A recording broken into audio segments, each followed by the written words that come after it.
অনেক সময় দেখা যায় কিছু বাবা মা সরাসরি নয়, ইমোশনালি ব্ল্যাকমেল করে, ম্যানিপুলেট করার চেষ্টা করে সন্তানকে। সন্তান নয়, তারা যেন তাকে ব্যবহার করে টাকার মেশিন হিসেবে। বলা হয়, তোর ভাই তোর বোন এটা করে দিতে হবে, ওটা করে দিতে হবে। ওরা তো তোরই ভাই বোন। কিন্তু প্রশ্নটা কেউ করে না, কেন? ওদের বাবা মা তো আপনারাই, দায়িত্বটাও আপনাদের। নিজেদের ব্যর্থতা ঢাকতে গিয়ে এক সন্তানের কাঁধে পুরো সংসারের বোঝা চাপিয়ে দেওয়া হয়। এটা কোনো ধর্ম নয়, এটা হচ্ছে জুলুম।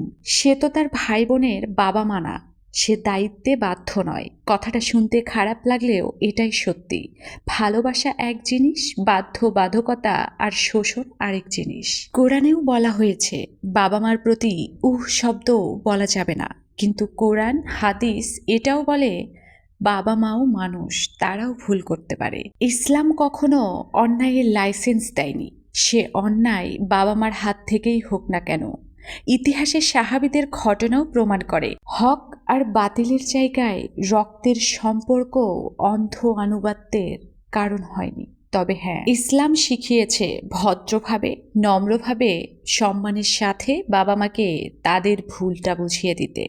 কিন্তু প্রশ্ন হলো, আপনি শুধু হিসাব রাখছেন আপনার সন্তান আপনার সাথে কেমন ব্যবহার করছে, কিন্তু কখনো কি হিসাব রেখেছেন আপনার সন্তানের প্রতি আপনি কি ব্যবহার করছেন?